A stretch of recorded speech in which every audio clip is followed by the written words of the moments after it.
시편 24편 1절에서 10절의 말씀입니다.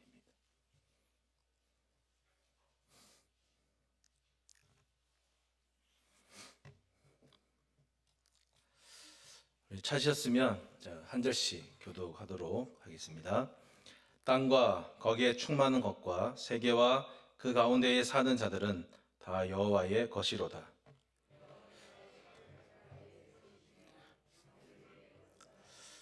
여호와의 산에 오를 자가 누구며 그의 거룩한 곳에 설 자가 누구인가?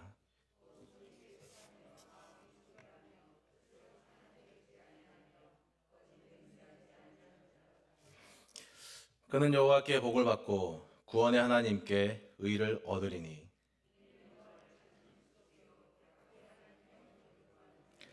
문들아 너희 머리를 들지어다. 영원한 문들아 들릴지어다. 영광의 왕이 들어가시리로다.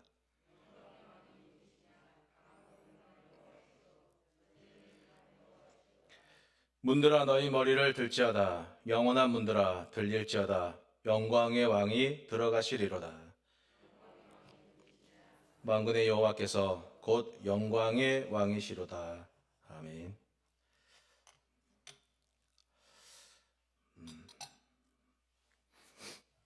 며칠 전에 교직원들 같이 식사하면서 그 식사 중에 들은 얘기인데, 어떤 예화가 좋을까 이렇게 오늘 설교를 위해서 고민을 하다가 적당한 것 같아서 귀담아 들었다가 이렇게 소개해 봅니다. 돈은 아내가 벌고요, 남편은 평생 살림만 하는 그런 부부가 있었다고 합니다. 남편이 아내의 월급날만 되면 어떤 행동을 하는데, 그 행동이 뭐냐면 저녁에 퇴근하는 아내 앞에서 꽹가리를 막 치면서 환호성을 막 지르는 그런 행동을 했다고 합니다. 뭐 왜 했는지는 이유는 모르겠지만 그냥 생각해 보면 또 한 달을 이렇게 무사히 넘어갔다는 것과 또 특별히 또 아내에 대한 고마움의 표시가 아닌가 하는 생각을 해봅니다. 오늘 이 시편의 24편은 그 배경이 이 오베데돔의 집에 있었다, 그 법궤를 다윗성으로 옮기는 그 배경을 토대로 하고 있는데요. 척박했던 그 광야 있잖아요. 광야의 삶에서 자기의 조상들을 지키시고 또 보호하고 무사히 광야를 지나가게 하셨던 그 하나님을, 그 광야에서 있을 동안에 천과 가죽으로 잘라 만든 성막에 모셔야 했던 그 불편함과 죄송스러운 마음들이 있었는데, 이제는 그게 아니라 견고한 성, 그 예루살렘 성전에 모시게 되었다는 그 벅참과 그리고 그 감사와 또 한편으로 또 죄송스럽죠. 그 죄송스러움의 여러 감정들이 이 교차가 되면서 그 오베데돔의 집에 임시로 안치되어 있었던 그 언약궤를 예루살렘 성으로 모셔 들어오는 그 날이 이스라엘 백성들에게는 감격스러운 것이죠. 감사한 날인 거죠. 그래서 자료는 남아있지 않지만 주석을 이렇게 살펴보니까 오베데돔의 집에서 다윗 그 성, 예루살렘 성전으로 법궤를 옮기는 그 얘기, 그 이야기들을 실제로 의식을 치르기 위해서요, 실제로 해보기 위해서 그 24편, 20편을 지어서 부르면서 법궤를 다시 예루살렘 성전에 있던 법궤를 메고 바깥으로 나오는 거예요. 그리고 그걸 다시 메고 다시 예루살렘 성전 안으로 들어가면서 그걸 매년마다 하면서 이 24편을 부르면서 하나님의 그 은혜를, 감사를 노래하는 거예요. 그 1절부터 이렇게 보시면 1절과 2절에 나와 있는 그 내용들이죠. 그 모든 예배자로 하여금 하나님을 어떤 분으로 고백하냐면 하나님이 창조주이시다라는 것을 자기도 고백하고 또 함께 모인 모든 사람들에게도 하나님을 그렇게 함께 고백합시다라고 하는 촉구하는 노래를 하는 것이죠.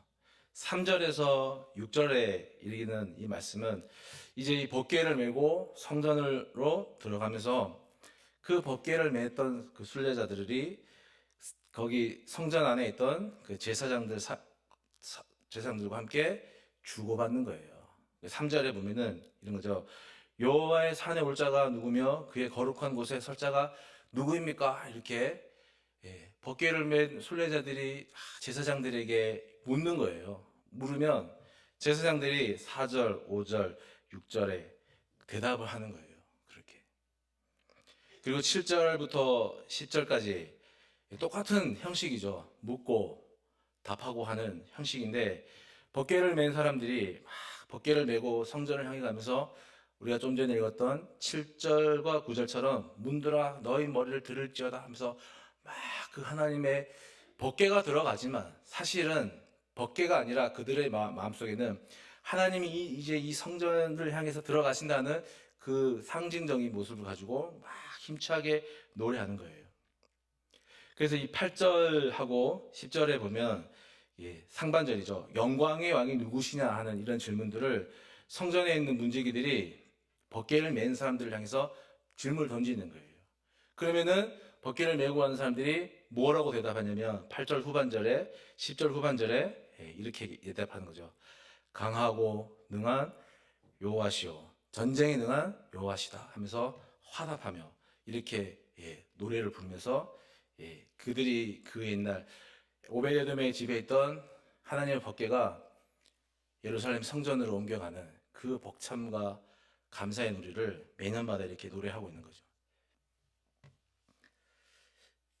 1절에서 2절을 내용에 나와 있는 대로 이 땅과 거기에 충만한 것들과 세계와 그 가운데 사는 자들은 다 여호와의 것이로다. 그리고 2절에 보면 여호와께서 그 터를 보시면 강들 위에 바다 위에 건설하셨도다. 그러니까 하나님을 창조주 하나님으로 고백하는데 근데 억지로 하는 게 아니죠. 성전을 향해서 법궤를 메고 막 오르는 사람들이 일을 하는 고백들은요, 누가 시켜서 하는 게 아니라 여기에서 자발적으로 우러나와서 자발적으로 하나님 앞에 그렇게 찬송 드리는 겁니다. 하나님은 우리가 신앙생활을 하긴 하지만 하기 싫은 사람 억지로 잡아 끌어다가 너 내 앞으로 너 내 백성 해라 그렇게 강제로 시키지 않습니다. 하나님은 언제나 자기의 백성들과 약속을 맺고 언약을 맺고 하면서 그 백성으로 하여금 책임 있게 살 것을 요구하시고 책임 있게 믿음 생활할 것을 인격적으로 요구하시는 분입니다. 심지어는 네가 하나님을 나를 너의 구주로 선택하느냐 그렇지 않느냐 그 선택조차도 하나님이 하시지 않고 그냥 우리가 선택해야 할 몫으로 남겨두시는 거예요. 그런 의미에서 볼 때 1절에서 나오는 이 세계 있죠. 땅과 거기에 충만한 것과 세계와 할 때 이 세계는 그냥 우리가 통상적으로 알고 있는 그런 세계가 아니죠. 이 세계는 어떤 세계냐면은 인간이라 하는 존재가 하나님의 은혜와 돌보심으로 살아가는 존재이라는 것을 고백하는 사람들이 살아가는 세상이고요. 그리고 하나님이 이 모든 세상의 주인이고 창조주이심을 고백하는 사람들이 살아가는 그런 세계예요. 그러니까 하나님을 인정하면서 하나님의 소유물로 살아가는 사람들이 모인 세계, 그런 세계지 그냥 평범한 사람들이 예수 안 믿는 사람들이 하나님을 모르는 사람들이 살아가는 그런 세계가 아니란 거예요. 하나님이 창조주이시다. 이게 시편 24편의 가장 중심된 주제인데 성경도 그런 부분들을 그 주제를 정말 강조하고 중요시하게 생각합니다. 제가 이런 주제가 나오면 항상 이렇게 드는 예화가 있는데 창세기 1장에 보시면 하나님께서 천지 창조를 하셨죠. 그 천지 창조의 순서를 다 혹시 외우고 계십니까? 예? 외우시는 분들.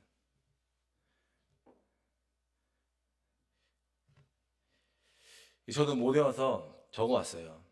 첫째 날 빛, 둘째 날 궁창, 셋째 날 육지에 있는 식물들, 넷째 날 하늘의 해와 달과 별들, 다섯째 날 바다의 식물, 하늘의 식물, 그러니까 조류, 어류, 여섯째 날 육지의 동물들, 그리고 사람을 창조하셨죠.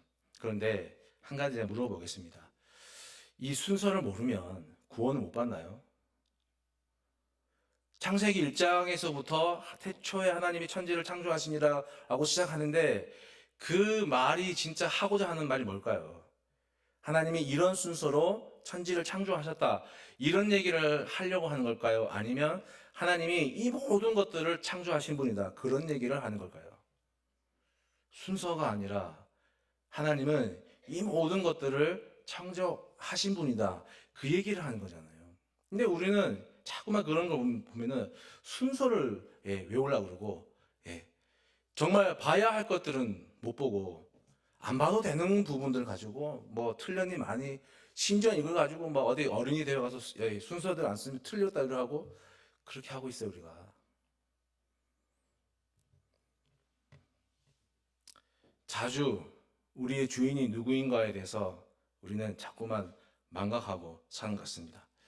사무엘은 이스라엘의 첫 번째 사사죠. 그 사무엘이 사사로 있을 동안만 해도 이스라엘 백성들은 하나님을 왕으로, 주인으로 섬기며 살았습니다. 그런데 사무엘이 늙고요, 힘이 없어지자, 볼품 없어지자, 사사 자리에서 물러나자 사람들이 사무엘에게 찾아가서 왕을 요구합니다. 그 이야기가 사무엘상 8장에 이렇게 쭉 읽어보면 나오는데 사무엘 8장 5절에 이런 말씀이 있어요. 사람들이 몰려가서 사무엘에게 그에게 이르되 보소서 당신은 늙고 당신의 아들들은 당신의 행위를 따르지 아니하니 모든 나라와 같이 우리에게 왕을 세워 우리를 다스리게 하소서. 그렇게 요구를 합니다.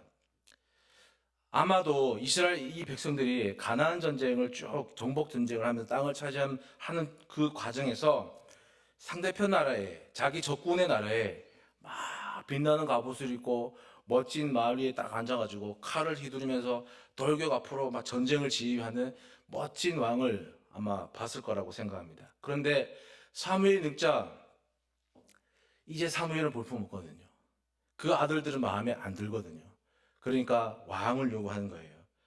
이게 사무엘상 9장 2절을 보면 사람들의 의도가 더 명확해지는 거예요. 기스에게 아들이 있으니 그의 이름은 사울이요 준수한 소년이라 이스라엘 자손 중에 그보다 더 준수한 자가 없고 키는 모든 백성보다 어깨 위만큼 컸더라.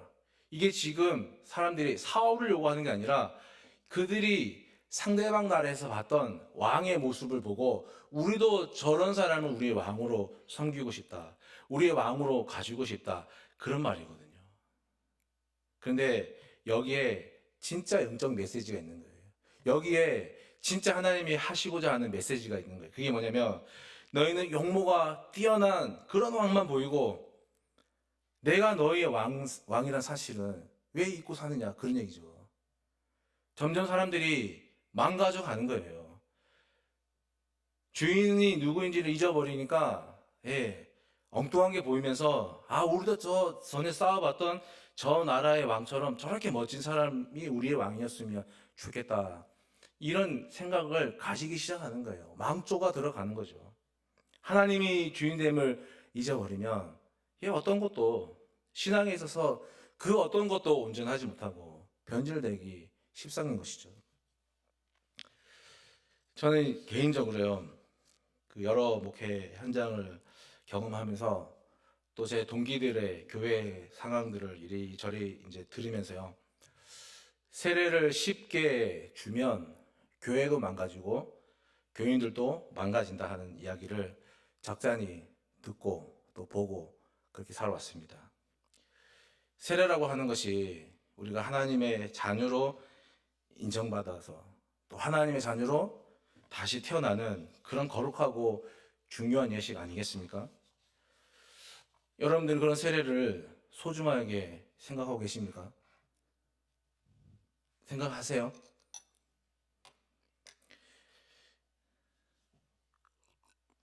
그럼 제가 질문 하나 해볼 테니까 한번 대답해 보십시오. 여러분들이 세례 받았던 그 세례 증서, 여러분들이 자녀가 받았던 그 세례 증서, 유아 세례 때 받았던 그 유아 세례 증서 집에 잘 갖고 계십니까? 예, 감사합니다. 저는 이사할 때마다 제 개인적으로 제일 먼저 챙기는 게 제 다섯 식구 세례 증서입니다. 지금도 제 책꽂이에 저희 집사람하고 저는 그 곤색으로 돼 있고 아이 세 명은 빨간색으로 된 유아 세례 증서를 항상 제가 따로 챙깁니다. 왜냐하면 하나님의 자녀가 된 날이니까 기억하고 싶으니까. 교리를 몇 개 외우고 그걸 문답하고 그래서 세례 받는 것이 중요한 것이 아니죠. 하나님을 깊이 알고 열렬히 사랑하고 그리고 충실하게 따르겠다 하는 그런 하나님의 자녀가 되는 세례를 우리는 받아야 하는 것입니다. 그 세례를 받으려고 한다면은 하나님이 누구인지를, 하나님이 어떤 분이신지를 알려주는 성경책, 그 성경책 세례 받기 전에 한 번은 전부 읽고 세례 받아야 하지 않겠습니까? 하나님의 자녀를 거듭난다고 하면서도 하나님이 어떤 분이신지 알려주는 이 성경책을 한 번도 읽지 않고 그냥 교리 몇 개 외우고 세례 받는다면은 과연 하나님이 그 온전한 세례가 될까 하는 개인적인 생각이 있습니다. 어떤 말씀인지 보는 것이고 나에게 하는 말씀으로 읽어보는 것이고 때로는 읽다가 감동이 되면 눈물 흘리면서 읽고 그렇게 하나님의 말씀 가운데서 내가 세례 받으면 얼마나 그 세례가 뜻깊게 되겠습니까? 내가 어디 가서라도 나 세례 받았다라고 자랑할 수 있지 않겠습니까? 많은 사람들이요 우리에게 정말 이 신앙생활 하다가 막 무기력한 신앙생활 하다가 그렇게 생활하다가도 하나님을 인생의 주인으로 만나고 나면 체험하고 나면 그 신앙이 회복됩니다. 구원에 대한 확신 없이 믿다가 주님을 자기의 구주로 다시 체험하고 다시 고백하는 순간 그가 그리스도인으로 거듭나는 거예요. 이 성전을 오르는 이 예배자들처럼 하나님이 우리의 주인이고 하나님 우리의 창조주시다라는 고백을 가지고 성전에 오르는 사람처럼 우리도 예수 믿는 동안에 주님 오실 때까지 주님이 잊지 않는 그런 예배자로 살았으면 좋겠습니다. 3절에 여호와의 산에 오를 자가 누구냐 하는 이 말 속에는 두 가지 의미가 들어있는데 첫 번째는 누가 성전에 들어가서 하나님께 예배할 예배자로 설 자격이 있느냐 하는 그런 얘기고요.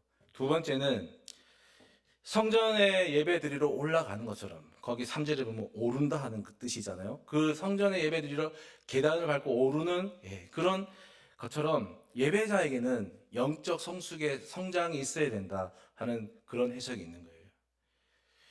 여행을 준비하면서 언제가 제일 기쁘십니까? 여행 출발한 당일이세요? 아니면 여행 가기 위해서 준비하는 그 준비 과정이세요?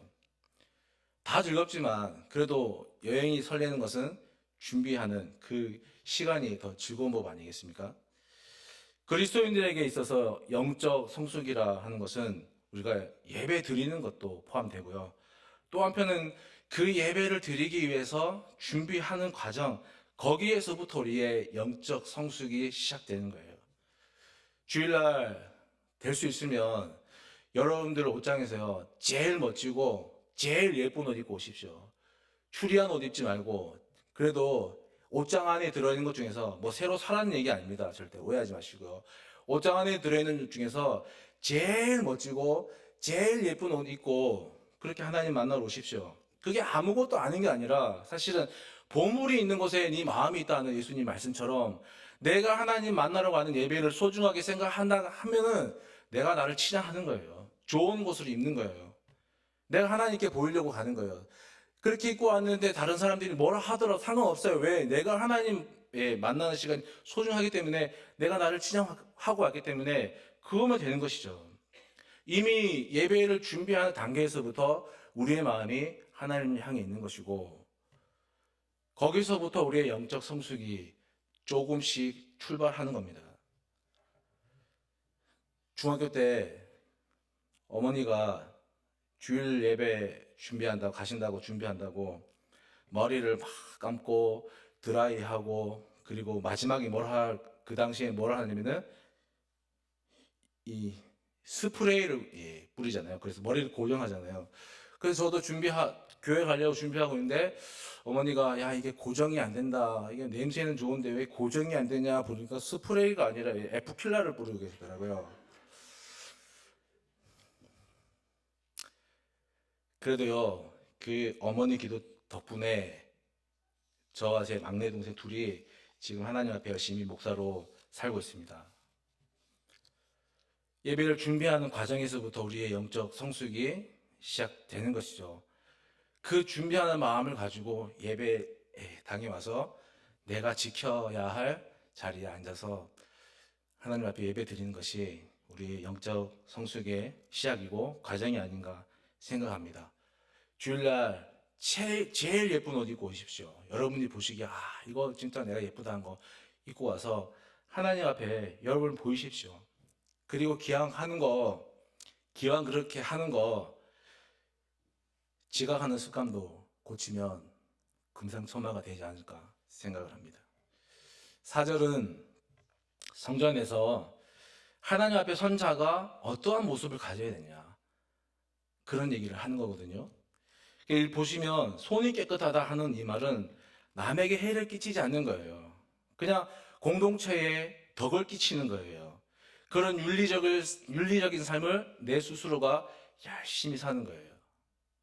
마음이 청결하다 이 말은 말이 겉과 속이 다르지 않다. 일치해야 한다. 그런 얘기거든요. 앞에서 하는 말하고 뒤에서 하는 말이 달라서 얼마나 많은 사람들이 속을 앓고 심지어 교회 안에서도 그것 때문에 마음이 아픈 사람들이 많습니까? 제가 우리 교회에 오고 나서 처음 구역 모임 가실 때 처음 했던 말이 이거예요.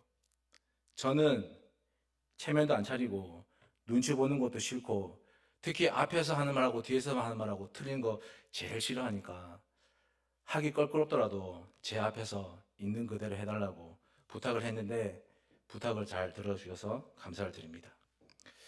예배자가 왜 허탄한데 뜻을 두면 안 되는가? 그런 것은 보통은 겉과 속이 다른 사람들이 욕심이 많은데 욕심이 왜 많냐면은 이것도 좋아 보이고 저것도 좋아 보이기 때문에 마음을 정할 수가 없어서 다 갖고 싶어서 욕심이 많은 거거든요. 그런데 우리가 잘 알듯이 야고보서에도 왜 시험을 당합니까? 그놈의 욕심 때문에. 그놈의 욕심에 이끌려가지고 우리가 시험을 당하잖아요.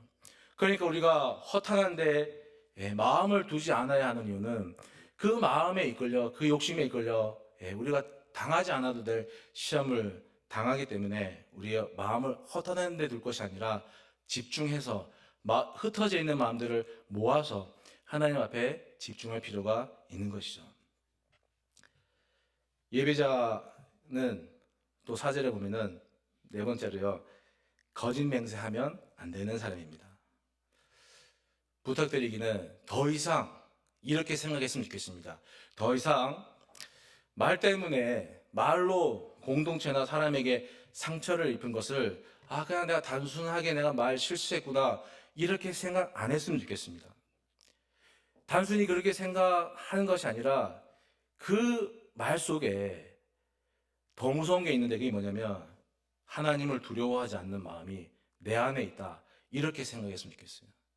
제가 설교도 잘 못하고 뭐도 잘 못하는 거 없지만 그래도 교회를 다니면서 한 가지 칭찬받는 게 있는 게 뭐냐면 목사님은 입은 참 무거우시네요. 제가 그런 칭찬을 받았습니다.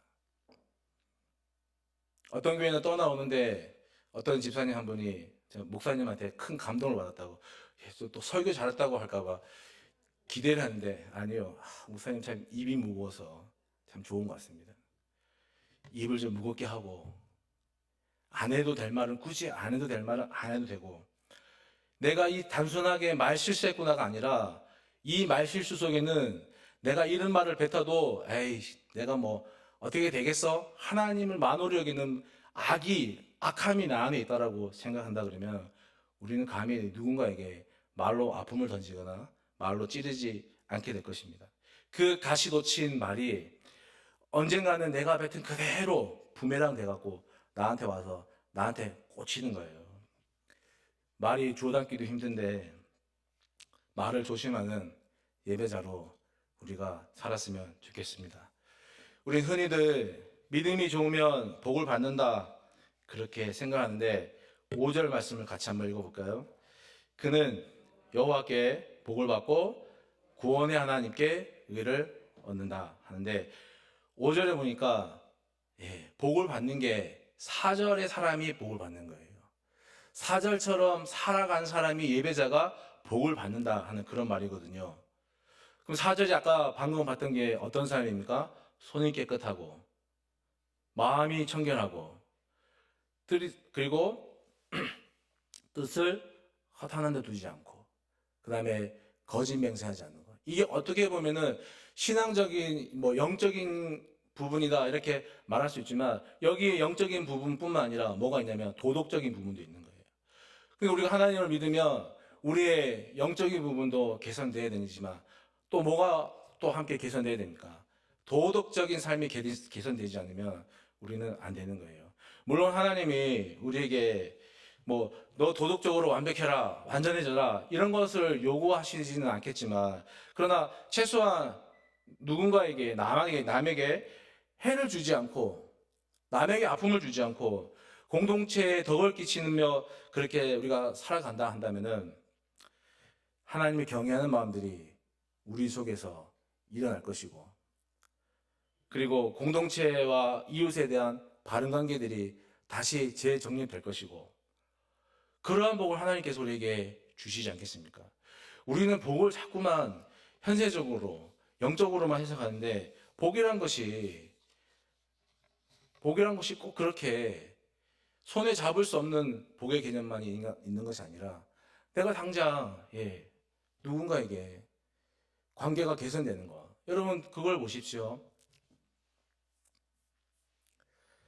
형을 만나기 전에 야곱의 상황을 보십시오. 야곱이 복을 받았습니까? 안 받았습니까? 예? 복을 받았어요. 근데 어떤 복을 받았습니까?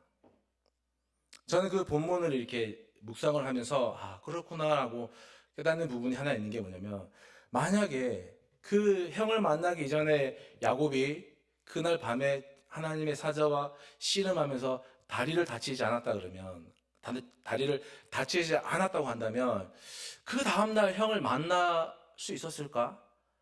형을 만났다 하더라도 형이 과연 야곱을 살려뒀을까 하는 생각을 해봅니다.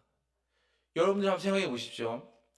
몇십 년 만에 만난 동생이 몸이 불구자가 돼서 나타났어요.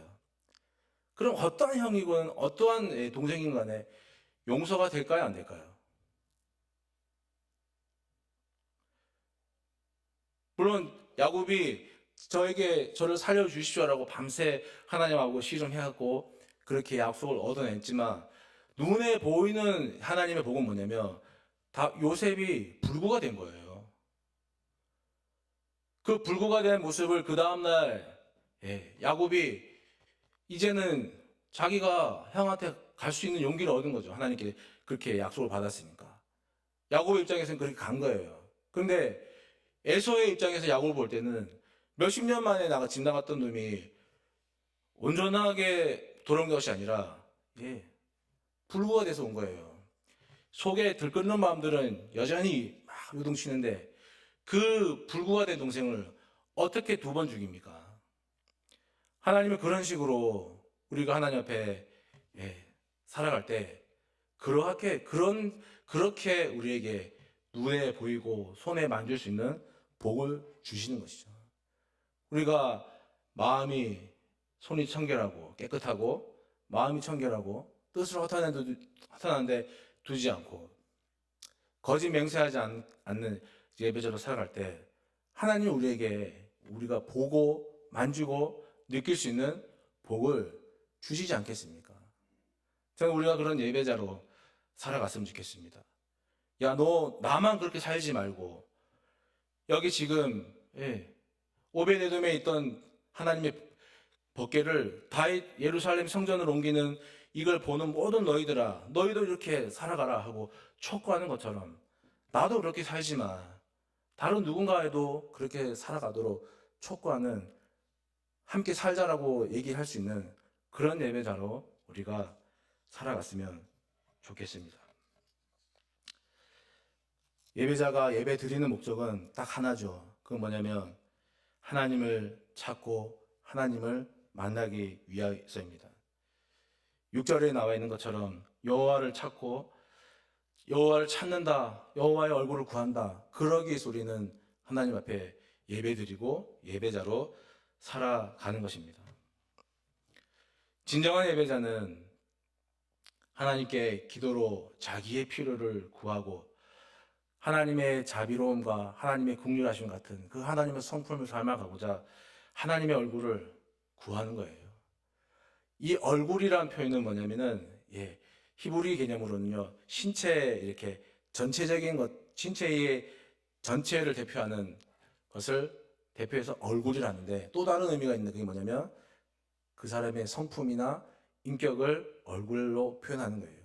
그러니까 예배자가 하나님의 얼굴을 구한다는 건 뭐냐면은 하나님을 보기 위한 것이 아니라 그 하나님의 자비로움과 긍휼히 여김과 불쌍히 여김에 그것을 닮아가고자 하나님 얼굴을 구하는 거예요.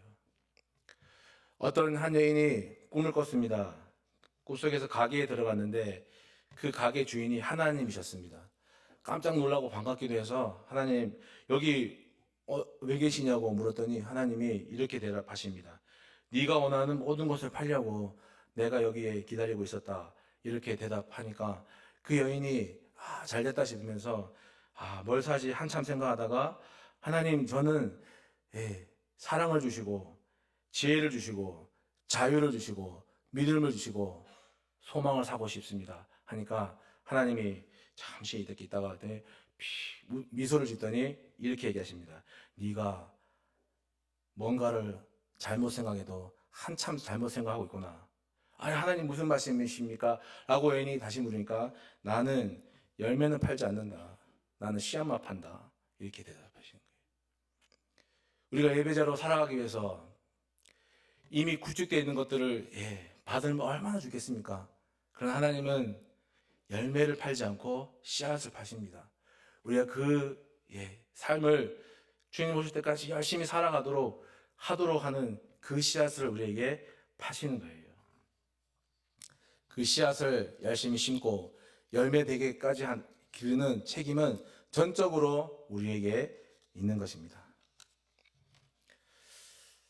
성경을 한 구절 읽고 말씀을 마칠까 합니다. 이스라엘은 법궤가 있는 곳에 하나님이 현존하고 계신다, 함께 하신다라고 늘 굳건하게 믿었기 때문에 이 법궤가 예루살렘 성으로 들어가는 그 모습을 법궤가 들어가는 것으로 보지 않고 하나님이 그 문을 활짝 열고 그 예루살렘 성 안으로 이제 멋지게 막 웅장한 그 어떻게 막 표현할 수 없는 그런 성전으로 들어가시는구나 하는 상징적 행위로 고백하는 거예요. 그 장엄한 모습 앞에 우리가 있다는 마음으로 또 하나님이 우리 대한교회의 문을 열고 또 들어오신다는 그런 마음으로 7절하고 9절을 한번 같이 읽고 예배 우리 설교를 마치겠습니다. 같이 했습니다. 문들아 너희 머리를 들지어다. 영원한 문들아 들릴지어다. 영광의 왕이 들어가시리로다. 문들아 너희 머리를 들지어다. 영원한 문들아 들릴지어다. 영광의 왕이 들어가시리로다. 아멘. 기도하겠습니다. 좋으신 하나님 아버지, 부족한 저희들을 예배자로 불러주시고 또한 세워주시고 이 부족한 믿음대로 주님을 믿고 섬기며 특별히 하나님을 찾고 하나님의 얼굴을 구하며 살아가는 예배자로 살아가도록 인도하여 주시니 감사드립니다. 주님 오실 때까지 우리도 성전을 향하여 법궤를 메고 올라가는 그들처럼 우리 주인 되신 주님을 잊지 않고 우리 인생의 하나님 주인 되신 하나님을 잊지 않고 이 세상의 창조주이신 하나님을 잊지 않고 늘 마음에 새기고 우리 신앙에 새기며 살아갈 수 있도록 주여 날마다 도와주시옵소서. 예수님 이름으로 기도드립니다.